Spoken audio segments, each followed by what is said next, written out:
안녕하세요, 여러분. 반갑습니다. 오늘 데이터브릭스 파운데이션 웨비나에 참석해 주셔서 감사합니다. 오늘은 레이크플로우로 구현하는 AI 기반 데이터 엔지니어링이라는 주제로 데이터브릭스의 레이크플로우를 통해 현대적인 데이터 엔지니어링을 어떻게 구현할 수 있는지 실습과 함께 살펴보도록 하겠습니다. 오늘 이 웨비나를 진행한 저는 김지선이라고 하고요. 저는 데이터브릭스 코리아의 솔루션스 아키텍트로 근무하고 있습니다. 생성형 AI가 가장 뜨거운 화두이긴 하지만 결국 우리 조직의 데이터 위에 AI를 어떻게 얹어서 사용하느냐가 진짜 경쟁력을 가르는 부분입니다. 그래서 그 기반이 되는 데이터 엔지니어링을 레이크플로우 관점에서 약 1시간 정도 세션 설명 및 데모를 통해 함께 살펴볼 예정입니다. 세션 종료 후에 간단한 설문이 있는데요. 여러분들의 솔직한 피드백은 향후 워크숍을 개설하는데 큰 도움이 되오니 꼭 참여해 주시면 감사하겠습니다. 그럼 시작하도록 하겠습니다. AI 경쟁에서의 차별점은 무엇일까요? 요즘 생성형 AI 모델 자체는 누구나 쓸 수 있는 시대가 되었습니다. 그러나 모두가 똑같은 AI를 사용한다면 진정한 경쟁 우위를 갖출 수는 없습니다. 결국 경쟁력을 만드는 건 앞서 인트로에서 말씀드린 것과 같이 남들이 모두 다 사용할 수 있는 보편적인 AI 모델이 아니라 우리만이 가지고 있는 데이터와 업무 문맥 위에 AI를 올려서 활용할 수 있느냐입니다. 우리 조직만이 가지고 있는 유니크한 고객 데이터, 거래 이력, 운영 데이터를 기반으로 한 AI 서비스야말로 경쟁사가 쉽게 따라할 수 없는 강력한 자산입니다. 그러한 관점에서 데이터브릭스가 강조하는 메시지가 바로 이 Your AI built on your data입니다. 즉, 여러분이 이미 가지고 계신 데이터를 기반으로 각 조직에 맞는 AI를 만들고 활용할 수 있는 기반을 생성하는 것이죠. 오늘 보신 레이크플로우는 그 데이터를 어떻게 잘 모으고 정제하고 준비하고 그리고 활용하느냐에 초점을 맞춘 기능이라고 보시면 되겠습니다. 생성형 AI는 분명 현재 세상을 바꾸고 있는 가장 뜨거운 솔루션 중 하나이죠. 그러나 단순히 파운데이션 모델 API 하나를 호출하는 것만으로는 충분하지가 않습니다. 기업 수준의 AI 서비스를 구현하려면 무엇보다도 안정적인 데이터 파이프라인, 그리고 거버넌스, 마지막으로 유연하게 확장 가능한 컴퓨팅 인프라가 반드시 필요합니다. 즉, 이 모든 것을 한 번에 수행할 수 있는 단일 플랫폼이 필요하죠. 하지만 실제로는 각 부서마다 웨어하우스, 데이터마트, 스트리밍 시스템 등등 각각 여러 포맷으로 제각각 운영하고 있고요. 이것을 하나의 플랫폼 기반에서 다루는 것은 결코 쉬운 일이 아닙니다. 데이터브릭스는 바로 이 부분을 통합해주는 데이터 인텔리전스 플랫폼이라고 보시면 됩니다. 이것이 데이터브릭스 인텔리전스 플랫폼이 존재하는 이유이기도 하고요. 오늘은 그 중에서도 데이터 엔지니어링 영역을 담당하는 레이크플로우에 좀 더 집중해서 살펴보도록 하겠습니다. 데이터브릭스는 단순한 레이크 혹은 웨어하우스가 아니라 데이터와 AI를 한 곳에서 다루는 데이터 인텔리전스 플랫폼을 지향합니다. 온프레미스, 클라우드 스토리지, 데이터베이스, 메시지 큐 등 여러 소스에 흩어져 있는 데이터를 레이크하우스라는 형태로 통합을 하고요. 그 위에 BI, 실시간, 어플리케이션, 머신러닝, 생성형 AI까지 같이 올릴 수 있는 구조로 제공됩니다. 이러한 데이터브릭스 데이터 인텔리전스 플랫폼은 크게 두 가지 핵심 가치를 제공합니다. 첫째, 데이터 레이크하우스, 모든 데이터를 위한 개방적이고 통합된 기반입니다. 데이터 웨어하우스의 성능과 데이터 레이크의 유연성을 하나로 결합한 형태이고요. 둘째는 생성형 AI입니다. 이 데이터 위에서 AI를 구축하고 서비스를 개발하고 그리고 운영할 수 있는 통합 환경을 제공합니다. 이 두 가지가 결합되어 조직 전체가 데이터와 AI를 민주화하고 쉽게 확장하고 사용할 수 있게 됩니다. 이 플랫폼의 핵심 구성 요소로는 델타 레이크, 유니티 카탈로그, BI 웨어하우징, 스트리밍, 데이터 사이언스, 머신러닝, 데이터 엔지니어링이 있고요. 이 모든 것 위에서 데이터 인텔리전스 엔진이 구동되면서 우리 데이터의 메타데이터와 문맥, 컨텍스트를 이해합니다. 오늘은 이 중에서 특히 데이터 수집, 변환, 오케스트레이션 부분, 즉 레이크 플로우의 서비스 소개와 기능에 집중해서 설명을 드리도록 하겠습니다. 오늘 세션의 핵심 주제이죠. 레이크 플로우를 드디어 소개합니다. 레이크 플로우는 데이터브릭스의 데이터 엔지니어링의 제품군 중에 하나이고요. 아래와 같은 세 가지 핵심 기능으로 구성됩니다. 첫째는 레이크 플로우 커넥트라고 하고요. 다양한 원천 소스에서 효율적이고 빠르게 데이터를 안전하게 수집하는 커넥터 허브입니다.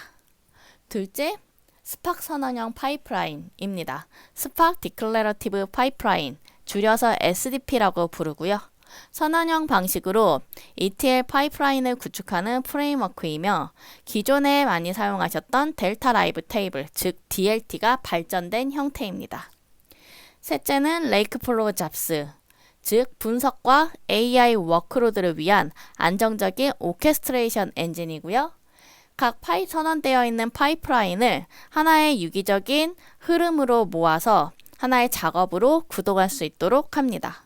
이 세 가지가 통합 거버넌스, 즉 유니티 카탈로그와 최적화된 스토리지인 델타 레이크 위에서 유연하게 동작하면서 데이터를 수집하고 그리고 프로세싱하고 활용할 수 있는 형태로 주기적으로 만들어냅니다. 데이터브릭스 위에서의 데이터 엔지니어링의 전체 그림을 보여주는 슬라이드 장표입니다. 왼쪽에는 데이터 소스이죠. 클라우드 스토리지, 메시지 큐, 데이터베이스, 엔터프라이즈 앱 등 굉장히 다양한 소스가 있고요. 이 다양한 소스로부터 발생되는 데이터들을 레이크 플로우의 수집 레이어를 통해서 플랫폼으로 인입합니다. 그리고 이 수집된 데이터를 변환하고 그리고 오케스트레이션 작업을 거쳐서 마지막으로 다양한 활용 사례로 이어지는 구조입니다.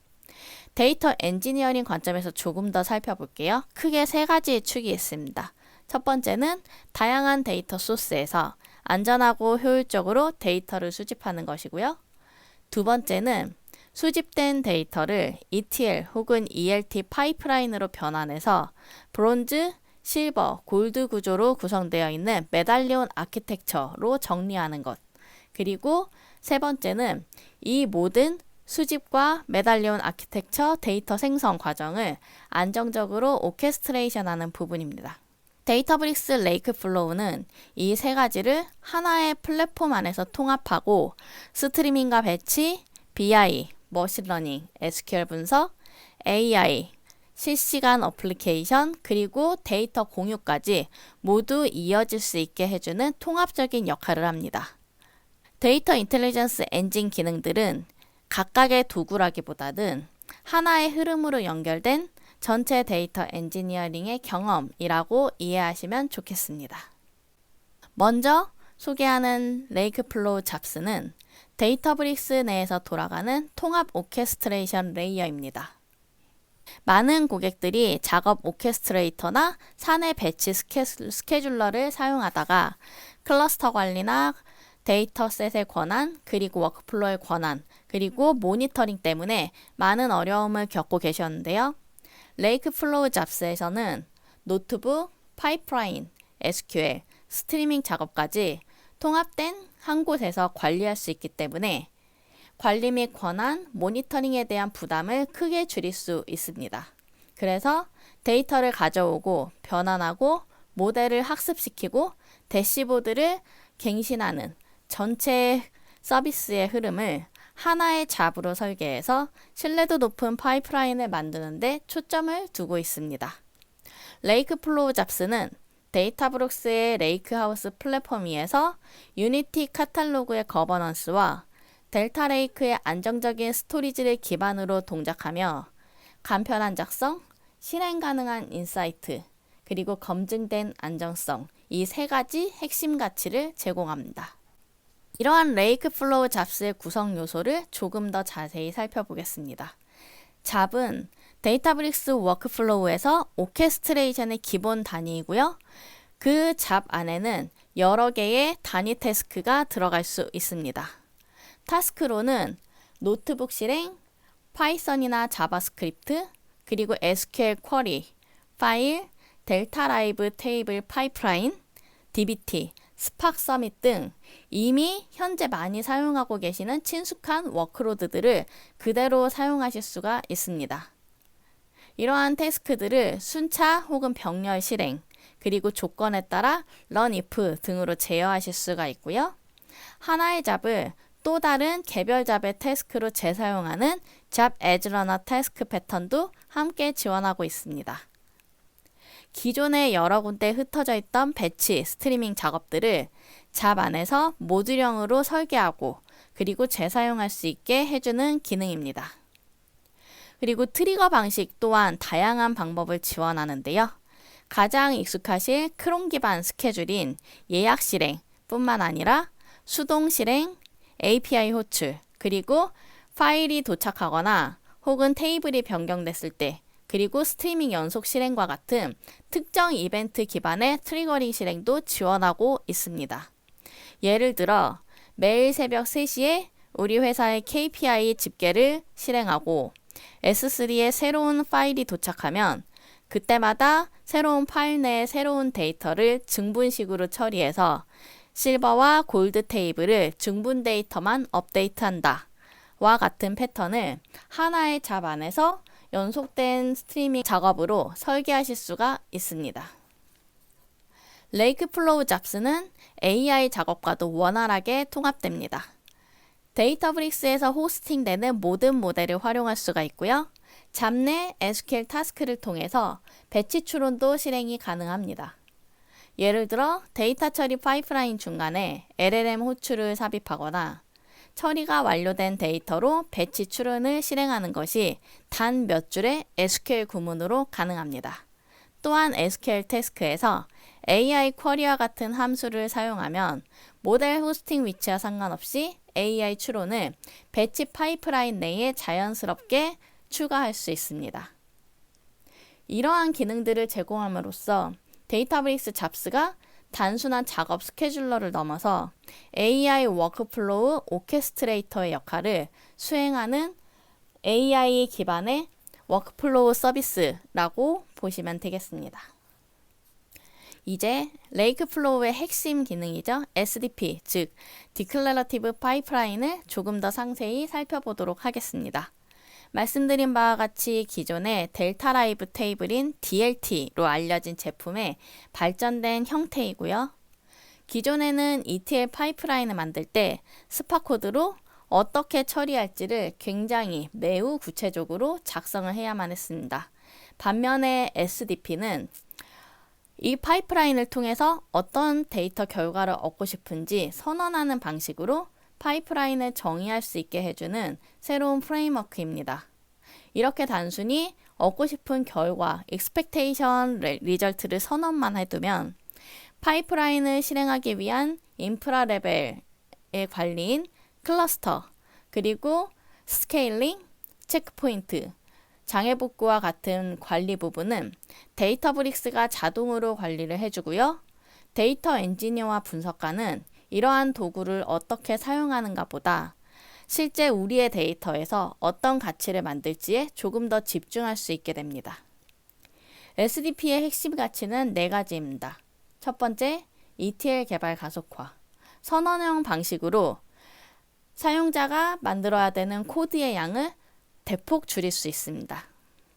인프라 자동 관리, 클러스터 프로비저닝, 스케일링을 데이터브릭스가 알아서 처리 그리고 관리합니다. 그리고 데이터 품질 보장, 익스펙트 제약 조건 등을 제공해서 데이터 신뢰성을 선언적으로 관리합니다. 배치와 스트리밍을 단순화하였습니다. 동일한 코드로 배치와 스트리밍을 모두 처리할 수 있습니다. 조금 더 자세한 내용은 슬라이드 하단에 공식 설명 링크를 참고하시기 바랍니다. 앞서 굉장히 많이 나온 단어죠. 선언형 프로그래밍. 그것이 무엇인지 그리고 왜 중요한지 직접 비교로 보여드리겠습니다. 이 슬라이드는 왼쪽에 전통적인 스팍 명령어 코드, 그리고 오른쪽에 레이크플로우 SDP 선언형 코드를 나란히 배치해서 비교해서 보여주고 있습니다. 우선 왼쪽에 스팍 명령어 코드를 보시면요. CDC, 즉 체인지 데이터 캡처 처리를 위해서 굉장히 많은 복잡한 코드를 선언한 것을 볼 수가 있습니다.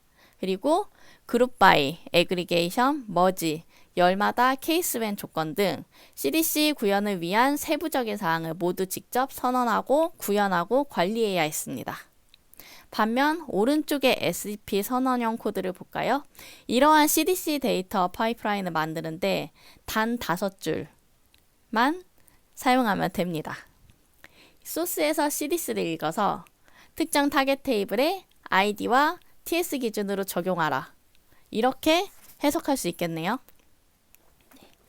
조금 더 비즈니스 규칙에 가까운 수준으로만 선언을 하시면 된다고 이해해 주시면 되겠습니다. 이러한 방식으로 무엇을 해야 하는지, 어디에 적재해야 되는지만 선언하면 how, 즉 어떻게 할지는 데이터브릭스가 자동으로 최적화하여 처리하기 때문에 개발 생산성과 유지 보수성이 매우 극적으로 향상됩니다. 혹시 그 오른쪽의 코드가 아직 낯설게 느껴지실 수도 있는데 사실 저도 그랬습니다. 다만 이 세션에서는 기존에 비해서 코드 양이 많이 줄고 복잡하게 구현해야 하는 부분은 데이터브릭스 플랫폼이 대신 관리해준다 정도로만 기억해 두셔도 충분합니다. 레이크플로우 파이프라인 편집기는 이러한 SDP 개발을 위한 전용 IDE입니다. 여기에서는 파이프라인 에셋 브라우저로 구조를 한눈에 보고 멀티파일 코드 편집기로 각 단계별 코드를 관리할 수 있으며 인라인 오류 표시나 대화형 태그, 데이터 미리 보기, 그리고 실행 인사이트 패널 등을 통해서 우리의 파이프라인의 상태를 시각적으로 매우 쉽게 확인하실 수가 있습니다. 특히나 실시간 대화형 태그 시각화는 레이크플로우 파이프라인 편집기가 제공하는 가장 강력한 기능입니다. 코드를 작성하면 파이프라인의 데이터 흐름이 즉시 그래프로 시각화 처리되어서 표시됩니다. 전체적으로 파이프라인 편집기는 야물이나 SQL 혹은 파이썬 코드만 편집하는 도구가 아니라 파이프라인을 설계하고 개발, 운영하는 전체 사이클을 지원하는 통합적인 환경이라고 보시면 됩니다. 이제 이 통합 환경 위에서 스트리밍 테이블과 메터럴라이즈드 뷰가 무엇이고 어떻게 동작하는지 좀 더 상세히 살펴보겠습니다. SDP는 두 가지 핵심 구성 요소를 가지고 있습니다. 아까 말씀드렸던 스트리밍 테이블과 메터럴라이즈드 뷰입니다. 그중 첫 번째인 스트리밍 테이블을 설명하겠습니다. 스트리밍 테이블은 실시간으로 지속적으로 쌓이는 원천 데이터 테이블입니다. ST라고 줄여서 표시하기도 하고요. 이러한 스트리밍 테이블은 append only 소스에서 데이터를 정확히 한 번만 처리해서 수집하는 구조이며 쉽게 설명드리면 많이들 사용하시는 카프카나 이벤트 로그처럼 계속 append만 되는 소스를 정확히 한 번씩 안전하게 받아주는 역할을 합니다. 따라서 카프카나 키네시스 같은 별도의 메시지 큐나 클라우드 스토리지에서 들어오는 스트리밍 데이터를 안전하게 수집할 때 사용됩니다. 핵심은 자동 오프셋 추적입니다. 이미 읽은 데이터는 다시 읽지 않으며 장애 복구 시에도 정확히 한 번 처리를 보장합니다. 두 번째 핵심 구성 요소인 구체화된 뷰, 메터럴라이즈드 뷰입니다. 줄여서 MView라고도 부르고 있고요. 이 MView는 집계, 조인, 필터 등을 적용해 놓은 분석 친화적인 요약 테이블입니다. MView는 복잡한 조인이나 집계 결과를 물리적으로 저장하고요. 이것이 기존의 논리적인 뷰와 가장 다른 부분입니다. 그리고 중분 방식으로 새로운 데이터를 갱신하고요. 주로 빠른 대시보드, 복잡한 조인이나 집계, 다운스트림 어플리케이션에서 활용하기 좋은 형태로 데이터를 미리 준비해 줍니다. 쿼리 시점이 아닌 데이터 변경 시점에 계산되기 때문에 대규모 데이터에서도 즉각적인 응답이 가능합니다. 앞서 설명드렸던 스트리밍 테이블과 엠뷰 이 두 가지를 조합을 하면 실시간 데이터 수집부터 대시보드 업데이트까지의 흐름을 중분 세로 고침 형태로 아주 단순하고 효율적으로 구성할 수 있습니다. 이 슬라이드는 익숙한 메달리온 아키텍처, 브론즈, 실버, 골드 레이어를 스트리밍 테이블과 메터럴라이즈드 뷰로 구현했을 때의 모습을 보여줍니다.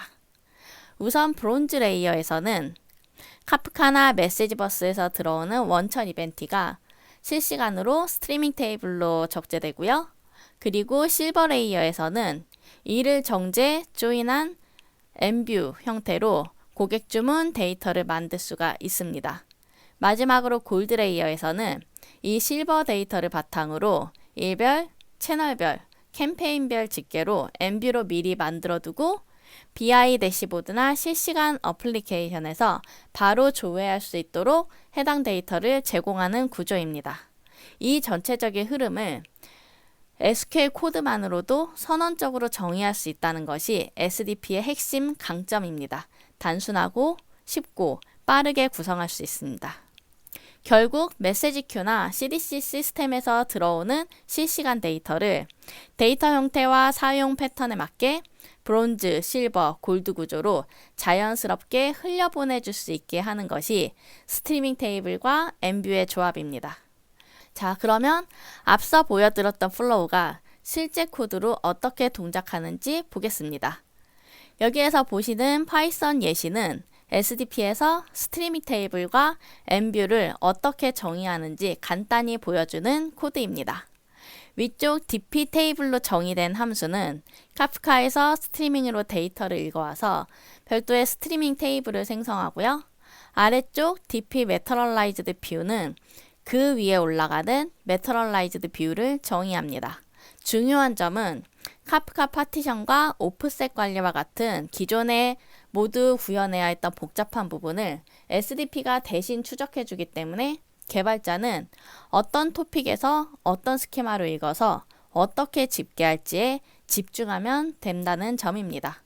그리고 이 패턴은 계속 예시로 말씀드렸던 카프카뿐만이 아니라 데이터브릭스가 제공하는 여러 구조화된 스트리밍 소스에도 동일하게 적용하실 수 있습니다. 지금까지 보신 모든 작업은 서버리스 컴퓨터 위에서 실행할 수 있습니다. 데이터브릭스의 서버리스 컴퓨팅은 서버가 없다는 것 그 이상의 의미를 가지고 있습니다. 첫째, 굉장히 빠르고 단순합니다. 별도의 설정이 없고요. 시작이 빠르고 누구나 바로 사용할 수 있습니다. 두 번째는 효율적입니다. 완전 관리 형태의 버전 리스로 운영이 되고요. 사용한 만큼만 비용이 청구되는 구조입니다. 또한 강력한 비용 거버넌스도 제공을 해서 비용 제어도 가능합니다. 세 번째로는 안정적입니다. 기본 보안 설정과 스마트 장애 조치로 안정성을 보장합니다. 이와 같이 서버리스 컴퓨팅을 사용할 경우 클러스터 사이즈, 노드 타입, 오토스케일 설정과 같은 부분을 별도로 고민하실 필요 없이 데이터브릭스가 사용자의 워크로드에 맞춰서 자동으로 최적화된 컴퓨팅 자원을 할당해 줍니다. DBSQL, 데이터 엔지니어링, AIML, 노트북 등 모든 데이터 워크로드에서 동일한 서버리스 컴퓨팅을 사용합니다. 다음은 데이터브릭스 안에서 여러분을 도와줄 어시스턴트입니다. 데이터브릭스 어시스턴트는 개발자 생산성을 높이는 AI 코딩 도우미이고요. 이 기능은 단순한 코드 자동 완성이 아니라 여러분의 데이터와 워크스페이스 문맥을 학습해서 노트북과 SQL 에디터 안에서 함께 일하는 AI 동료라고 보시면 됩니다. 예를 들어서 파이썬이나 SQL 구문을 작성하다가 이 쿼리를 최적화해줘 혹은 이 오류가 왜 발생하는 거야. 이 스트리밍 테이블을 기준으로 일별 주문수를 집계하는 쿼리를 만들어줘 와 같이 자연어로 내가 원하는 데이터, 내가 원하는 코드를 요청하실 수 있습니다. 또한 작성된 코드를 설명해 주거나 주석 그리고 문서화까지 도와주는 기능이 있기 때문에 파이프라인을 팀 내에서 공유하고 유지보수하는 데도 매우 큰 도움이 됩니다. 실제로 파이프라인을 개발하실 때 에러 메시지는 길고 도대체 어디가 문제인지 찾기 어렵다라는 얘기를 많이 하시고 저 또한 그러한 문제를 많이 겪었는데요. 어시스턴트 기능은 지금 보고 계신 노트북과 워크스페이스 문맥을 함께 이해하고 있기 때문에 에러의 원인을 조금 더 세밀하게 특정해서 짚어주거나 SQL을 더 최적화한 형태로 리팩터링 해주는 식으로 도움을 줄 수도 있습니다. 네, 그리고 한 가지 추가로 업데이트 드리면 제가 웨비나 녹화 이후에 새롭게 이 장만 다시 녹화를 하게 됐는데 바로 앞서 소개해드린 데이터브릭스 어시스턴트가 지니 코드로 이름이 리브랜딩 되었다라고 알려드립니다. 그래서 현재 콘솔에 보시면 어시스턴트라는 이름을 가진 메뉴는 이제 찾으실 수는 없고요. 대신에 지니 코드라는 이름으로 동일한 어시스턴트 기능뿐만 아니라 확장된 여러 기능을 제공하고 있습니다. 단순하게 어시스턴트 역할만 하는 것뿐만 아니라 자연어로 내가 보고 싶어하는 데이터를 신규로 생성할 수도 있고요. 그리고 시각화한 결과 데이터를 바로 기존의 대시보드에 추가하는 것까지 모두 지니 코드를 통해서 구현하실 수가 있습니다. 다음은 AI BI 지니입니다. 지니는 데이터브릭스가 제공하는 비즈니스 사용자가 코딩 없이 데이터에 질문할 수 있는 자연어 인터페이스이고요. SQL에 익숙하지 않은 분들도 아주 친숙한 자연어로 편하게 질문해서 대시보드 수준의 결과를 바로 받아볼 수 있게 도와주는 도구입니다. 유니티 카탈로그 내의 메타데이터를 활용해서 테이블 간의 관계나 조직 내의 특별한 비즈니스 용어를 이해하고 있기 때문에 지난 분기 채널별 매출을 보여줘 라거나 어제와 오늘 주문수를 비교해줘 처럼 일반적인 문장으로 질문이 가능합니다. 유니티 카탈로그 메타데이터 뿐만 아니라 오늘 소개해드린 스트리밍 테이블과 엠뷰로 잘 정리된 테이블도 미리 준비되어 있다면 지니를 통해서 비즈니스 사용자들이 스스로 우리의 데이터를 깊이 있게 탐색하고 대시보드 수준의 데이터 분석 결과를 받아보는 경험도 제공할 수 있습니다. 또한 지니는 단순한 채팅 기능만 제공하는 것은 아니고요. 채팅 외에도 추론 기능도 추가로 제공을 하고 있습니다. 그래서 딥 리서치 추론 기능을 통해서 단순하게 집계 데이터의 결과만 물어보는 것뿐만이 아니고 이 데이터의 결과가 왜 나왔는지 이유가 무엇인지에 대한 근본적인 질문도 지니에게 던지실 수 있습니다.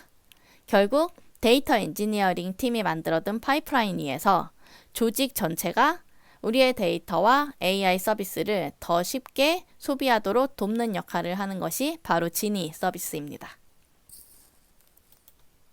자, 현실적인 환경을 좀 얘기해 보겠습니다. 사실 현실적으로는 기존에 사용하고 있는 데이터 플랫폼인 오라클, MySQL 그리고 포스트그리 등 이미 사용 중인 다양한 시스템을 바로 하나로 통폐합하기는 매우 어렵습니다. 그렇지만 데이터브릭스로 빨리 전환을 해서 이 모든 데이터를 빠르게 SDP로 전환하고 지니에게 물어보고 싶다.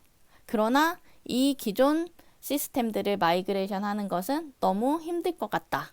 이때 활용할 수 있는 기능인 레이크하우스 페더레이션은 외부 데이터베이스의 데이터를 물리적으로 복사하지 않고도 데이터브릭스에서 직접 사용할 수 있는 기능입니다. 레이크하우스 페더레이션을 통해서 이와 같은 외부 시스템들을 데이터브릭스에서 연결만 해서 질문을 할 수도 있고요. 필요에 따라 점진적으로 데이터를 델타 레이크로 옮겨오는 전략도 취하실 수 있습니다. 레이크하우스 페더레이션은 앞서 설명드렸던 오라클, MySQL, 포스트그리 뿐만 아니라 스노우플레이크, AWS 글루, 빅쿼리 등과 같은 주요 데이터 플랫폼을 모두 지원하고요. 이 기능의 핵심 가치는 다시 말씀드리지만 제로 카피 통합입니다. 데이터를 이동시키지 않고 유니티 카탈로그를 통해 일관된 거버넌스 아래에서 모든 외부 데이터에 접근할 수 있습니다. 즉, 기존 레거시 시스템을 당장 마이그레이션 하지 않아도 이 기능을 통해서 데이터브릭스의 AI 기능 그리고 진위 기능 SDP를 즉시 활용할 수 있고요. 마이그레이션 플랜 수립 시에 기존 시스템을 어떻게 레이스하우스와 함께 가져갈지를 설계하는 데 매우 중요한 역할을 합니다. 마지막입니다. 개발자분들이 많이 관심을 가져주시는 서비스이죠. 데이터브릭스 에셋 번들, 즉 DAB입니다. 이 DAB는 인프라스트럭처 에즈 코드 방식으로 데이터브릭스 리소스를 관리하는 프레임워크입니다. DAB는 노트북, 파이프라인, 잡스와 같은 데이터브릭스의 데이터 자산들을 YAML 기반으로 한 번에 정의해두고 이를 개발, 스테이징, 운영 환경 같은 다양한 환경에 일관된 형태로 배포, 관리할 수 있게 해주는 도구입니다. VS 코드 플러그인을 통해 IDE에서 직접 개발하고 배포할 수 있고요. CLI나 Git 액션과도 통합됩니다. 또한 대안으로 파이썬 SDK, 테라폼 프로바이더, REST API도 함께 지원합니다. 지금은 콘솔에서 잡을 하나씩 개별적으로 만들고 환경마다 파라미터를 따로 설정해서 맞추는 경우가 많은데요. 이 번들을 사용할 경우 YAML로 노트북, 파이프라인, 잡 구성을 한 번에 정의하고 VS 코드나 CLI에서 데브, 스테이지, 프로드로 동일하게 배포할 수 있을 뿐만 아니라 통합 파라미터를 구성해서 모든 작업에서 이 파라미터를 승계시킬 수도 있습니다. 그래서 실제로는 GPR만 머지하면 CI/CD 파이프라인이 알아서 자동으로 데이터브릭스 환경을 원하는 상태로 맞춰주는 구조도 만들 수가 있습니다. 여러 번 강조해 드리는 것과 같이 이 DAB 서비스의 핵심은 한 번 정의해서 여러 환경에 일관되게 배포한다 입니다. 이미 테라폼이나 파이썬 SDK 그리고 REST API를 쓰고 계신 고객분들도 DAB를 통해서 한층 더 선언적이고 재현 가능한 방식으로 데이터브릭스 에셋을 구성하고 관리할 수 있습니다. 네, 이제 실제 데모를 통해서 방금까지 말씀드린 개념들이 어떻게 연결되는지 살펴보도록 하겠습니다. 데모에서는 레이크플로우 커넥트, 잡스, SDP를 활용해서 글로벌 식품 기업의 마케팅 사례를 기반으로 한 데이터 파이프라인을 살펴볼 예정입니다. 보실 때 특히 집중해서 보시면 좋을 포인트는 두 가지입니다. 첫 번째, 스트리밍 테이블과 엠뷰를 정의하고 이것을 하나의 단일 파이프라인으로 연결하는 과정이 얼마나 간결한지. 둘째, 이 파이프라인을 잡스와 DAB로 어떻게 오케스트레이션하고 배포하는지입니다. 그럼 데모 소개로 넘어가 보겠습니다. 우선 데모를 실행하기에 앞서서 데이터브릭스의 데모를 어떻게 나도 빠르게 해볼 수 있을까에 대한 방법을 먼저 설명드리도록 하겠습니다. 직접 레이크플로우 SDP를 시작해 보시고 싶은 분들을 위한 가장 빠른 방법이고요. 첫 번째는 이 슬라이드 내 링크로 데이터브릭스의 프리 에디션에 가입하세요. 그리고 2단계는 이 GitHub 데모에서 마음에 드는 데모를 포트폴리오에 추가하고 그러면 가장 바로 실제 파이프라인 예제를 쉽게 경험하실 수가 있습니다. 참고로 프리 에디션에서는 일부 기능이 제한될 수 있으나 SDP 기본 기능을 익히기에는 매우 충분한 기능들을 제공하고 있습니다. 첫 번째, 오늘 보여드릴 데모이죠. 고메 파이프라인입니다. 데이터브릭스의 데모스에서 확인을 하실 수가 있고요. GitHub 형태로 제공되어 있기 때문에 쉽게 나의 GitHub 환경으로 클론해서 직접 실행해 보실 수가 있습니다. 시나리오는 글로벌 식품기업 고메 파이프라인이 분산된 IT 환경과 불안정한 데이터 파이프라인 문제를 레이크플로우를 해결하는 과정입니다. 이 데모에서는 다음을 보여드립니다. 첫 번째, 레이크플로우 커넥트로 XML, 세이지포스, MS SQL 등 다양한 소스에서 데이터를 수집합니다. 두 번째, SDP로 브론즈, 실버, 골드 환경의 메달리온 아키텍처를 생성합니다. 이 모든 것을 단 5개의 SQL로만 구성할 수 있습니다. 세 번째, LLM 호출을 통해서 레시피 생성, 감정 분석, 번역 등 AI 기반의 데이터를 보관할 수 있습니다. 마지막으로 네 번째, AIBI 대시보드에서 실시간으로 마케팅 캠페인을 시각화하는 것을 확인하실 수가 있고요. 이 시각화된 대시보드 내의 차트에서 바로 지니 챗을 통해서 추가 데이터 분석을 자연어를 통해서 진행하실 수가 있습니다. 자, 그럼 데모를 한번 살펴보도록 하겠습니다. 오늘 데모에서 보여드릴 것은 가상의 글로벌 식품 기업의 사례이고요. 이 회사는 전 세계 프랜차이즈 매장의 매출 데이터를 분석하고 AI를 통하여 각 지역에 최적화된 마케팅 캠페인을 자동 생성하는 회사입니다.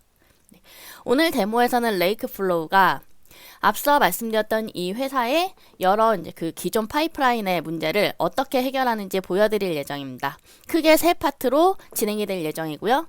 처음에는 레이크플로우 잡 워크플로우를 보여드리고, 두 번째는 그 중에서도 핵심 요소인 SQL 기반으로 데이터를 메달리온 아키텍처로 변환하는 SDP를 보여드릴 예정이고, 마지막으로는 시각화된 대시보드와 자연어 분석의 도구인 저희 지니에 대해서 간단하게 소개를 해드릴 예정입니다. 이 화면 왼쪽이 바로 저희 데모 에셋이고요. 말씀드렸듯이 GitHub에서 오픈 형태로 되어 있으니 편하게 복사하셔서 가져가시면 되고요. 영문으로 되어 있는 거를 저는 살짝 한국어로 번역을 해보겠습니다. 네. 밑에 좀 내려가 보시면 워크스페이스에 어떻게 이제 좀 복사를 이제 하고 미리 설정하면 되는지가 나와 있는데, 시간 관계상 저는 이 설정을 미리 해 두었고요. 오른쪽 화면이 바로 오늘 좀 중점적으로 보실 저희 데이터브릭스 콘솔입니다. 데이터브릭스 콘솔에 처음 들어가시게 되면 이런 화면을 만나실 수가 있고요. 특정 워크스페이스에 저는 오늘의 에셋을 만들어 두었습니다. 그래서 웨비나라는 폴더 내에 아까 전에 GitHub에서 데모를 미리 카피를 해 두었고요. 여기에서 미리 폴더에서 오른쪽 버튼의 Git 폴더 만들기를 통해서 URL을 복사하시고 쉽게 Git 레포를 복사하셔서 사용하실 수가 있습니다. 그래서 오늘은 주로 이 왼쪽 메뉴의 세 번째인 작업 및 파이프라인을 보시게 될 거고요. 그리고 지니 스페이스, 대시보드 이 세 가지 항목을 집중적으로 확인할 예정입니다. 우선은 가지고 온 자산을 먼저 확인을 해보도록 하겠습니다. 이 레이크플로우 고맵 파이프라인, 이 저희가 오늘 사용할 파이프라인 에셋이고요. 조금만 확장해서 보면은 다음과 같습니다. 이 에셋은 앞서 세션에서 설명드렸던 데이터브릭스 에셋 번들이죠. 서비스 에저 코드 형태로 구성이 되는 그 데이터 파이프라인 에셋 번들로 만들어져 있습니다. 패키지 형태로 만들어져 있고요. 여기에 보시면은 데이터브릭스 야물이 바로 이 패키지에 있는 데이터 파이프라인을 배포해서 작업 및 파이프라인에 보여주게 하는 역할을 하는 메인 설정 파일입니다. 그리고 리소스와 소스에 참조하는 여러 가지 리소스들이 들어있고요. 리소스 같은 경우에는 하위 파이프라인에서 사용하는 야물 파일들이 6개 들어가 있습니다. 이 야물 파일들 안에 선언되어 있는 파이프라인을 자동으로 배포하는 걸 보실 수가 있고요. 그리고 이 소스 내에는 그 안에서 실제 수행되는 SQL 파일들이 들어 있습니다. 그래서 이 SQL 파일로 메달리온 아키텍처를 구성하는 파이프라인이 만들어지고요. 네. 여기에서는 로우 데이터를 스트리밍 테이블로 자동으로 계속 실시간으로 수집하는 파이프라인을 생성하는 것을 보실 수가 있습니다. 네. 그래서 이 두 가지 확인하실 수 있고요. 공급자는 파이썬 파일로 되어 있으며 이 모든 것은 왼쪽에서 단순하게 클릭하면은 자동으로 편집기로 이동하는 방식으로 구성이 되어 있습니다. 그리고 이것이 바로 이제 말씀드린 LLM API를 통해서 AI 관련 작업을 워크플로우에 추가하는 그런 코드인데요. 이것도 역시나 SQL로 구성이 되어 있고 AI 쿼리 함수를 사용을 하고 여기 보면은 클로드 소네4라는 이제 그 모델을 활용해서 API를 호출해서 AI 기능을 추가하는 것을 확인하실 수가 있습니다. 혹시 이 데모를 별도로 이제 배포해서 사용하시는 분이 있으실 텐데요. 여기에서 이제 기존 이제 에셋 번들 내에 코드를 변경을 해주셔야 돼요. 이것이 원래는 이제 그 이전 버전이 이제 3.7 버전으로 이제 되어 있을 거예요. 코드를 그대로 두고 바로 배포를 하면은 에러가 발생합니다. 그래서 이렇게 이전 버전에 이제 더 이상 지원하지 않는 모델 버전을 4 이상으로 변경을 해주셔야 되고요. 저는 최초에 실행했을 때 에러가 발생했는데 이것을 저희 이제 AI 어시스턴트 도구인 지니 코드를 통해서 에러를 확인하고 수정하였습니다. 그래서 이 부분도 같이 확인해 보시면 좋겠습니다. 그래서 이렇게 구성이 되어 있고 배포를 하는 것은 야물 파일을 열고요. 이 야물 파일에 보면은 변수가 선언이 되어 있습니다. 그래서 여기에서 좀 변경해 주셔야 될 게 지금 이제 그 환경인 카탈로그 이름이랑 그리고 스키마 이름을 변경을 해주시면 되고요. 스키마 이름이 별도로 지정이 되어 있지 않으면 여기에서는 자동으로 이제 그 시스템 변수를 받아서 나의 이름으로 이제 스키마를 만들어 줍니다. 그러면 제 카탈로그 이름을 좀 확인을 해 볼게요. 네. 카탈로그 익스플로러에서 클릭을 하시면 지금 현재의 카탈로그가 보여지고 스키마는 아직 생성이 되지 않았습니다. 카탈로그 이름을 복사하고요. 그리고 사용할 웨어하우스 컴퓨팅 이름 역시 바꿔줄 필요가 있습니다. 그래서 미리 컴퓨트가 기본으로 정의되어 있을 건데요. 클릭하셔서 이 ID 값을 똑같이 수정해 주시면 되겠습니다. 네. 그리고 야물 파일이 모두 수정되었으면은 배포를 해볼 건데요. 여기에서 배포를 클릭하실 수가 있고 이 메인 야물 파일에서 배포를 할 수도 있습니다. 저는 여기에서 한번 시작을 해볼게요. 네, 이렇게 내부 파이프라인이 만들어질 예정이고요. 4개의 데이터 수집과 변환을 처리하는 4개의 파이프라인, 그리고 대시보드를 구성하는 거, 그리고 이제 작업 총 6개로 구성이 될 예정이고요. 이 작업은 하위의 파이프라인과 타스크를 모두 포함하고 있는 개념이라고 보시면 되겠습니다. 배포를 하면 이후에 작업 및 파이프라인 메뉴에 작업이 생성된 것을 보실 수가 있을 겁니다. 배포를 해볼게요.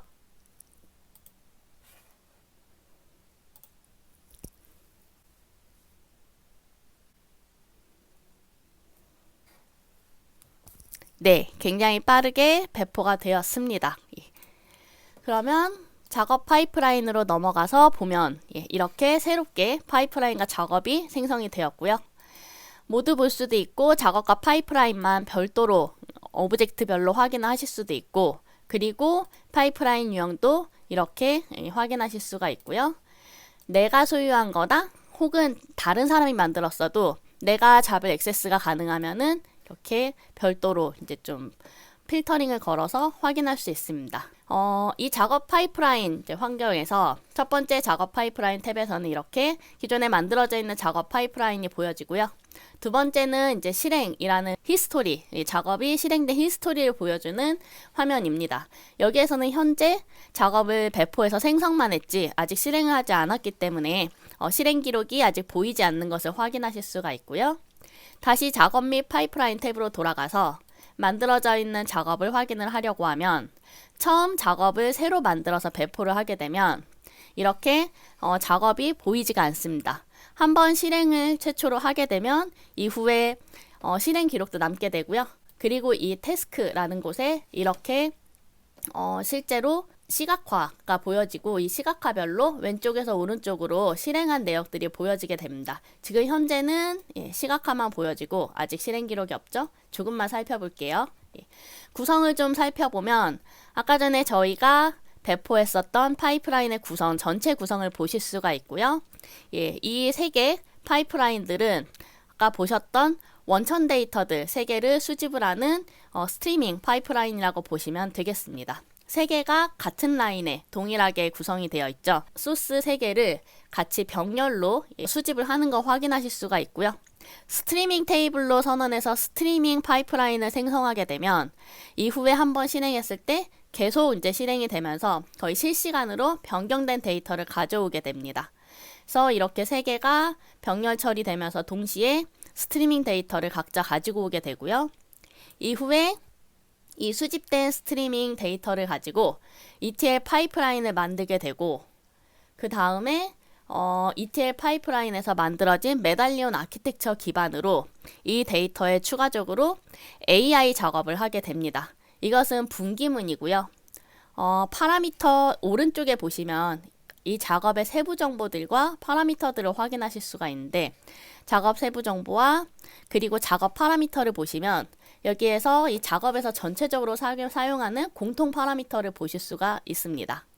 그래서 AI enabled가 true로 되어 있으면 AI 후속 작업을 시작하겠다라고 해서 이 다음에 이제 그 하위 트리를 모두 심차적으로 실행을 하게 되고요.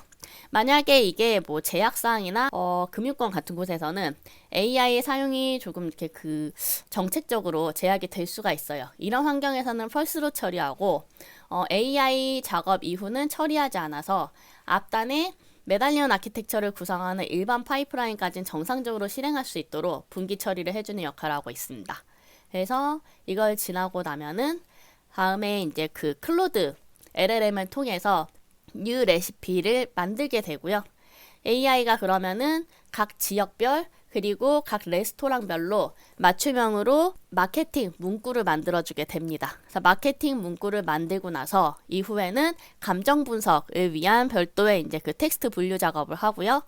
그리고 이 작업은 별도로 AI BI 대시보드를 통해서 대시보드의 시각화 데이터를 시간으로 보내주게 되고, 이후에 다운스트림 처리를 데이터 처리를 하게 되는 세 가지 작업으로 분기가 되어 있고, 이 세 가지 작업 역시 병렬로 처리가 됩니다.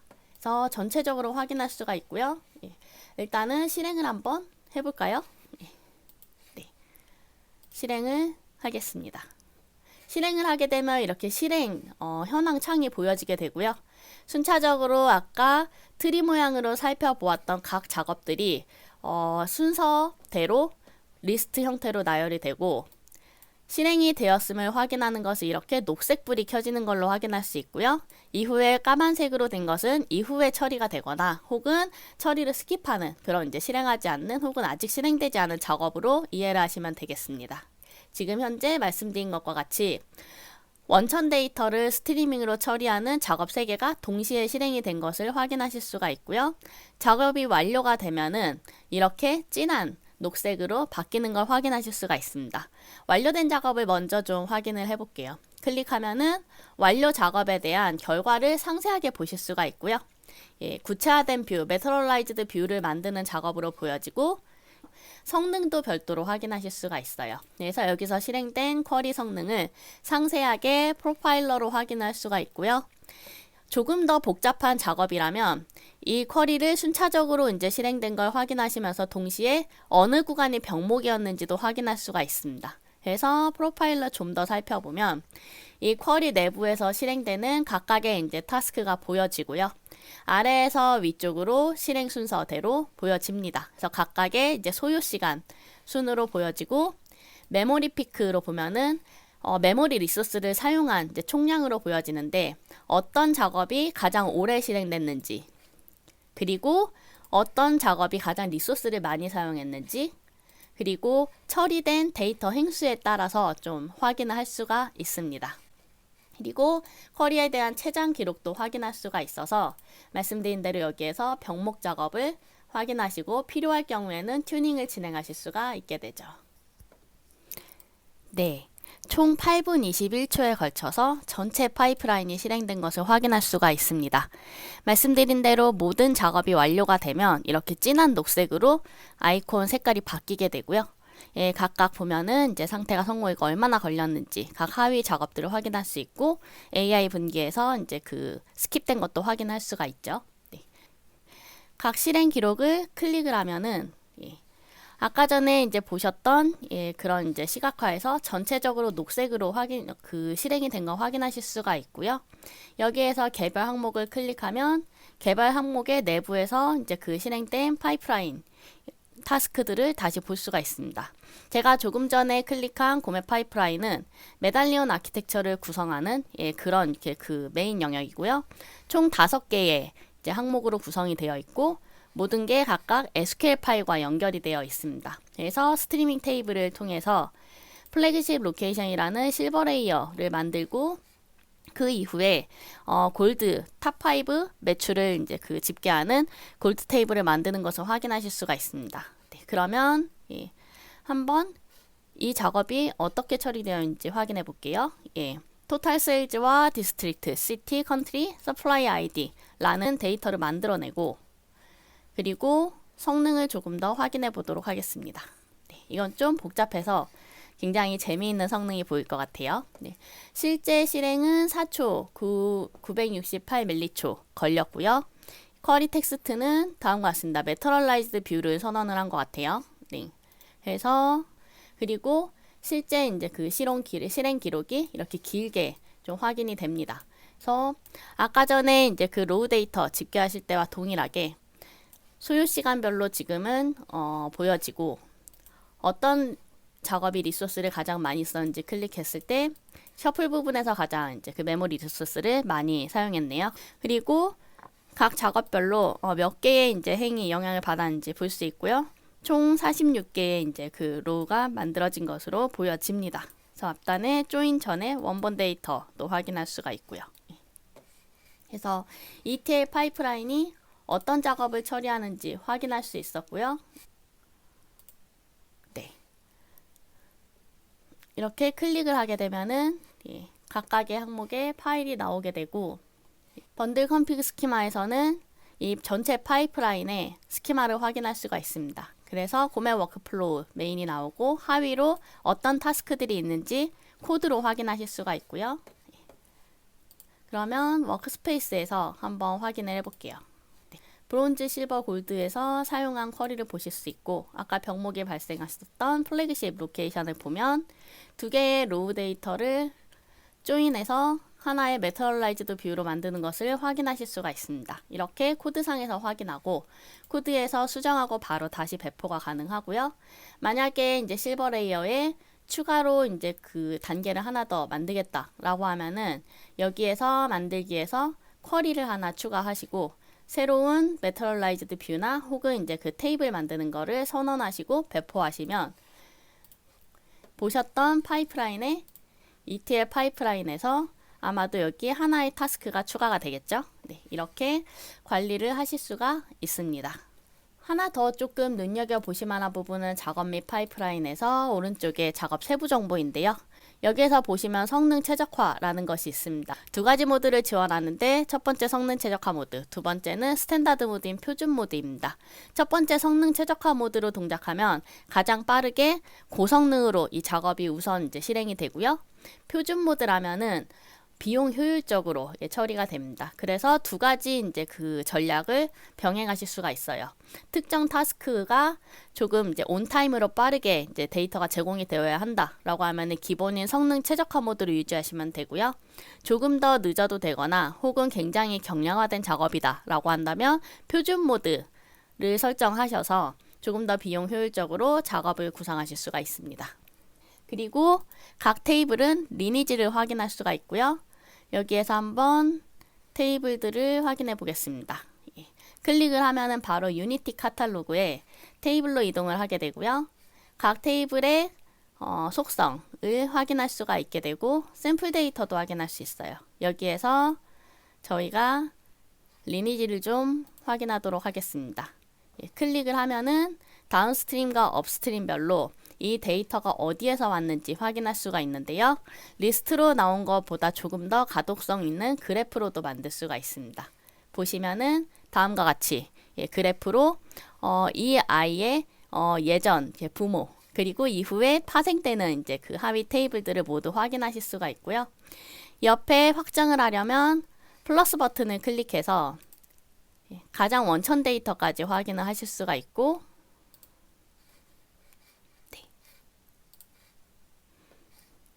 반대로 이 테이블이 실제로 어디까지 확장되는지도 확인하실 수가 있습니다. 이렇게 테이블 단위로도 리니지를 쉽게 보실 수가 있고요.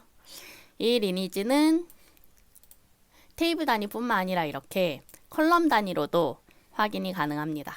이렇게 하나의 화면에서 작업의 코드도 확인할 수가 있고, 그리고 작업의 이력도 확인할 수가 있고, 파이프라인 세부 정보, 그리고 여기에서 만들어진 테이블의 리니지까지 한 번에 통합으로 확인할 수가 있고, 굉장히 간편하게 확인 또는 관리가 가능하다는 것이 저희 SDP의 장점이라고 설명드릴 수 있겠습니다.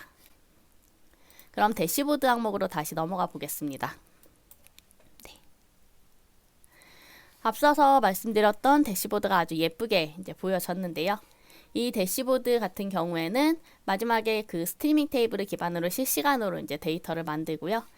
그리고 주기적으로 이제 그 리프레시 처리되도록 구성해 두었습니다. 매출별, 지역별 데이터, 그리고 이렇게 지도로 이제 좀 지오그래프로 나타낸 것이 있고, 그리고 리스트 형태로 탑5를 구성한 골드 테이블 기반으로 만들어져 있는 것을 확인하실 수가 있습니다.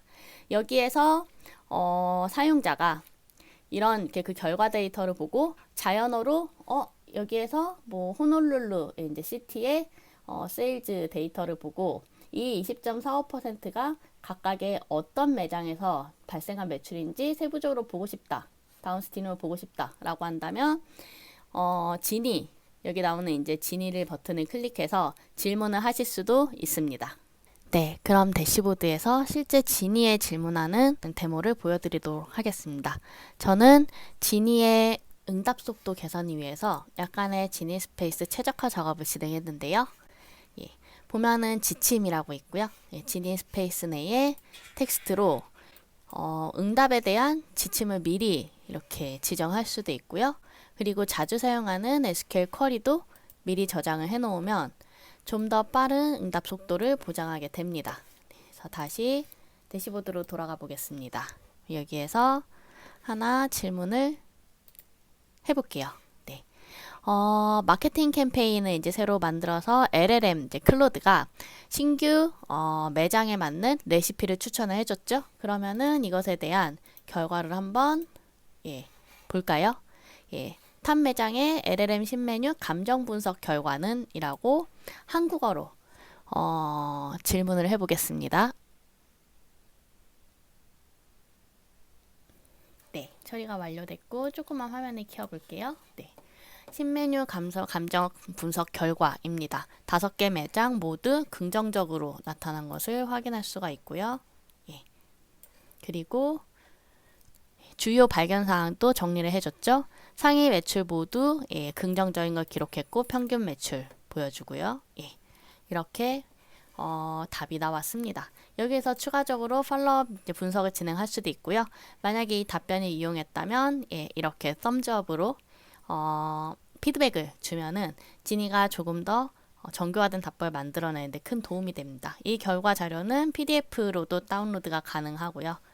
이렇게 특정 차트뿐만 아니라 그냥 전체 차트에서 바로 지니에게 질문을 할 수도 있고요. 혹은 아까 만들어두었던 지니 스페이스에서 별도로 채팅을 통해서